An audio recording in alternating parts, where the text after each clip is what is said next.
Assalamualaikum warahmatullahi wabarakatuh. Ketemu lagi dengan saya Ki Ade. Dengan pertanyaan berikutnya, ingin lebih dalam pembahasan mengenai kapitayan. Apakah kapitayan itu adalah agama dari surga? Apakah Kanjeng Nabi Adam alaihissalam beragama kapitayan? Oke, begini saudaraku smart people semua. Di dalam kitab-kitab yang ada, dari Taurat, Zabur, Injil, dan Al-Quran, agama dari Adam, manusia pertama yang dikitabkan, yang diceritakan melalui kitab-kitab, itu beragama ketauhidan. Wallahu a'lam, kalau agama yang dipegang oleh Nabi Adam itu adalah agama kapitayan. Akan tetapi yang menariknya adalah, dan yang saya yakini, Adam pertama kali turun ke muka bumi ini dari surga, itu turun di tanah Nusantara. Yang pernah saya ceritakan, kenapa Adam turun di tanah Nusantara? Karena dia terbuat dari tanah yang diambil dari tanah Nusantara. Yang kedua adalah tanah Nusantara setelah Adam dan Ibu Hawa ketemu di Timur Tengah, di tanah Arab sana, dan mereka melahirkan putra-putrinya dan berkembang biak bergolong-golongan dan mempunyai keturunan ke-11 yang bernama Semar atau Aki Semar, yang datang ke tanah Nusantara ini untuk melanjutkan ajaran-ajaran ketuhanan yang telah dianutnya dari kakek buyutnya Adam alaihissalam. Aki Semar datang ke Indonesia atau ke Nusantara sekitar 8.000 atau 7.000 tahun yang lalu,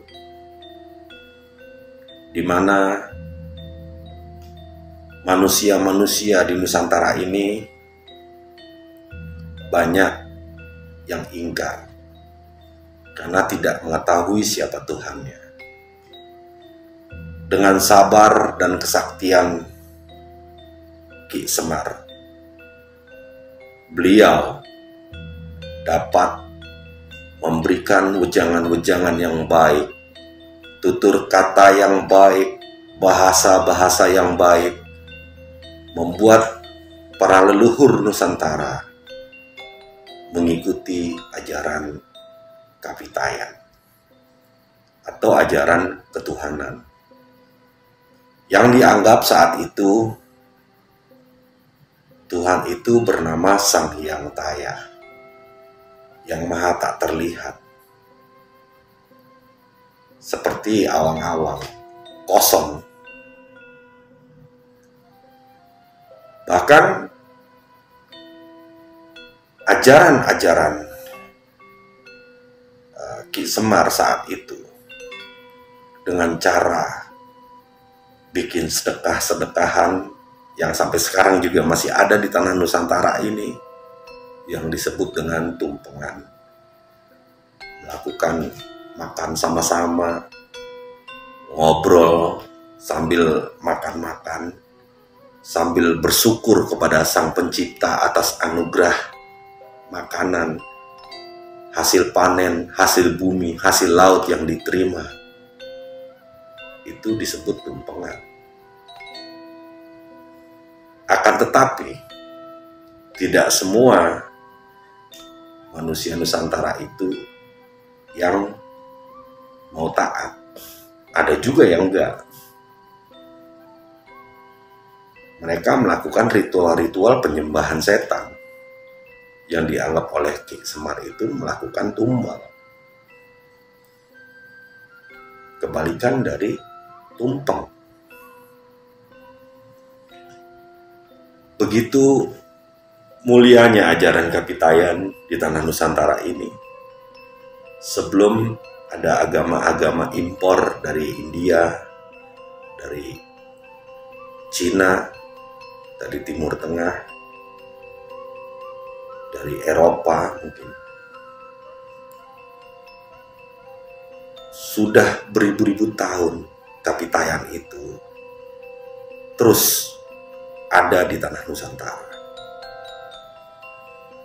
Kenapa sekarang nggak ada? Hampir orang banyak nggak tahu, hampir hilang begitu saja. Apakah sudah tergantikan dengan agama-agama yang baru? Seperti agama Islam yang sekarang dianut sebagian besar penduduk Indonesia atau penduduk Nusantara. Islam memang agama terakhir yang dianut oleh bangsa Nusantara yang sangat diyakini kebenarannya melalui kitab-kitab dan nabi.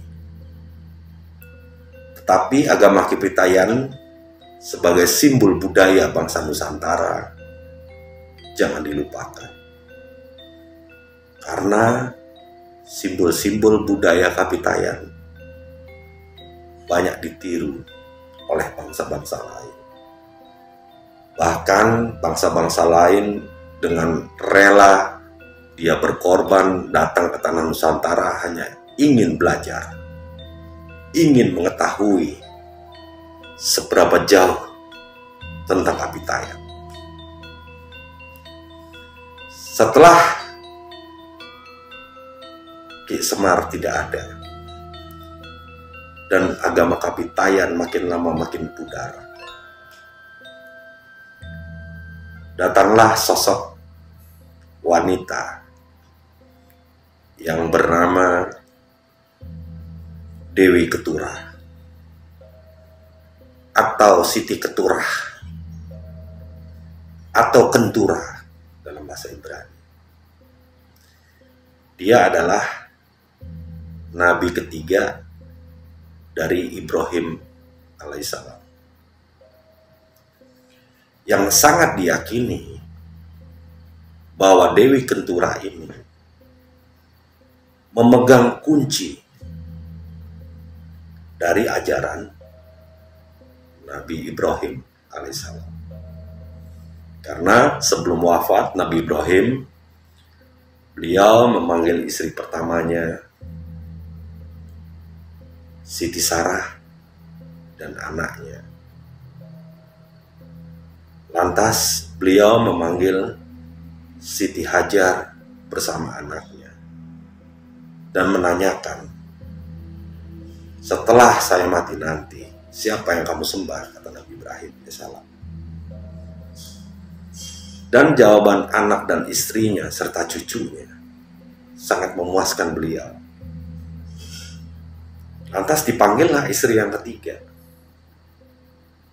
yaitu Dewi Keturah atau Kenturah atau Siti Keturah bersama 6 anaknya. Dipanggil, salah satu nama anaknya bernama Medan. Itulah asal nama dari kota Medan yang ada di Sumatera Utara. Jadi nama Medan itu adalah salah satu anak dari Nabi Ibrahim. Selain dari Median, selain dari Isbak, Su'ah, dan lain-lain. Ada 6 anaknya.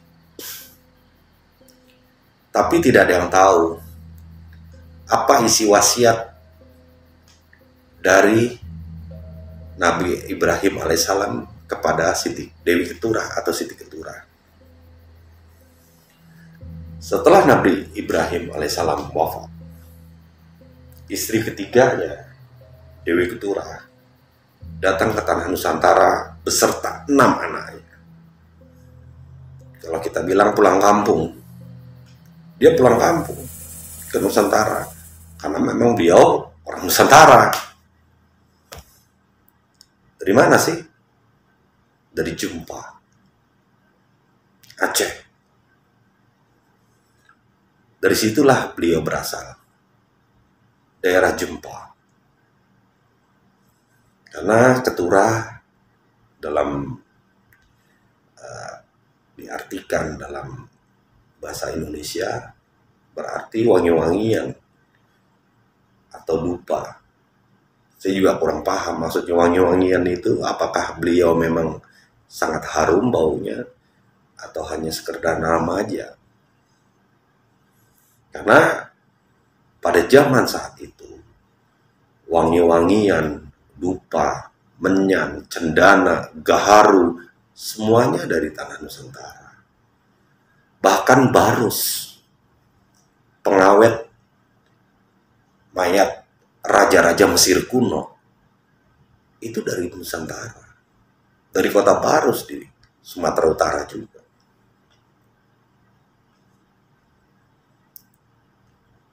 Oke, saya lanjut lagi. Setelah Dewi Keturah datang ke tanah Nusantara, meneruskan perjuangan perjalanan dari Semar yang mengajarkan ajaran-ajaran budi baik, ajaran-ajaran ketuhanan. Banyak cerita-cerita di Batak, di Jawa, Sunda, Kalimantan tentang aksara-aksara kuno, budaya-budaya kuno yang sekarang sudah hampir hilang. Menceritakan tentang kuatnya budaya-budaya Nusantara ini, yang sekarang makin lama makin terkikis dan habis. Seolah-olah bangsa Nusantara ini bukan apa-apa. Seolah-olah bangsa Nusantara ini bukan siapa-siapa. Entah kerjaan siapa, sehingga kita ini dianggap bukan apa-apa dan bukan siapa-siapa. Padahal bangsa Nusantara lah yang melahirkan mereka semua. Orang Arab memiliki DNA orang Nusantara. Orang India memiliki DNA orang Nusantara. Orang Cina memiliki DNA orang Nusantara. Orang Eropa memiliki DNA, entah berapa persen itu DNA bangsa Nusantara. Sedangkan bangsa Nusantara tidak memiliki DNA dari bangsa luar. Artinya DNA bangsa Nusantara adalah pure, murni.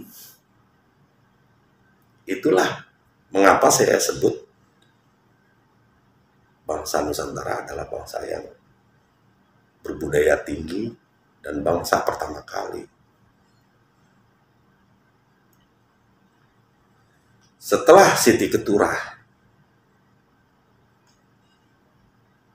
meneruskan ajaran-ajaran ketauhidan yang pernah diajarkan oleh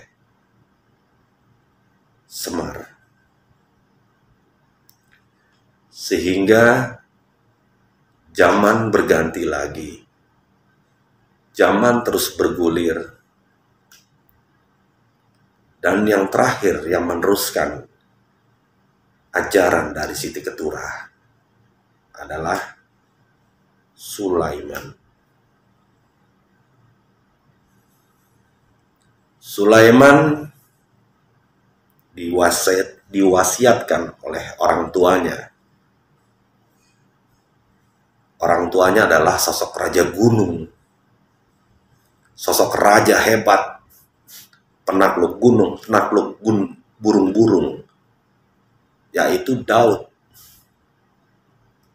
atau David. Dialah orang tua dari Kanjeng Sulaiman alaihissalam. Nabi Sulaiman hijrah ke tanah Nusantara juga sama, ingin meneruskan ajaran-ajaran ketuhanan. Memang kontroversi kalau ada yang bilang Borobudur itu bukan bikinan beliau, tapi dari Mataram kuno atau zaman Ratu Sima. Ya boleh-boleh aja, orang berpendapat kan bebas. Tapi saya juga memiliki keyakinan kalau Borobudur adalah buatan dari zaman Raja Sulaiman alaihissalam, di mana dalam kitab suci Al-Quran di surat As-Saba yang menerangkan kalau Sulaiman itu membuat gedung-gedung yang tinggi, membuat arca-arca atau patung-patung, membuat kolam-kolam yang besar seperti di atas tungku dan tertutup. Ya seperti Borobudur kan. Bahkan relief-relief di Borobudur juga banyak menunjukkan tentang zaman-zaman Sulaiman saat itu. Saya nggak mau cerita panjang lebar tentang cerita itu, karena itu masalah keyakinan. Setelah Nabi Sulaiman manggon di Nusantara atau di Jawa, daerah Magelang, Wonosobo, Jogja, daerah selatan,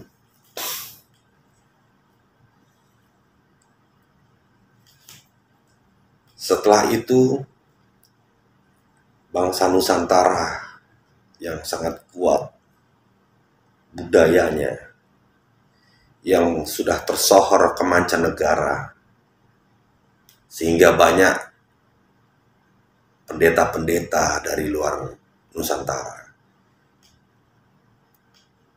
datang dan mempelajarinya.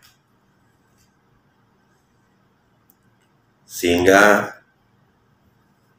seperti yang saya ceritakan di episode sebelumnya, ada yang namanya cerita Kerak Emas dari cerita Kapitayan, dan cerita Hanoman Kerak Putih dari India, dan Sun Wukong dari Cina.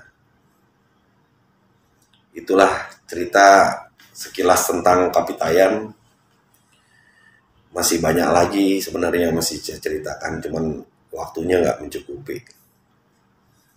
Nanti di episode berikutnya mungkin akan saya tambahin lagi mengenai cerita ini, biar lebih agak detail apa saja yang dilakukan oleh ajaran Kapitayan saat itu. Terima kasih untuk menonton. Monggo di komen yang kurang-kurang dari perkataan saya, monggo dikoreksi dan di komen.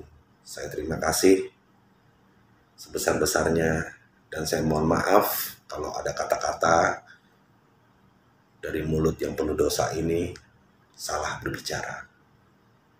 Assalamualaikum warahmatullahi wabarakatuh. Keep your rights on the stars and the faith on the ground.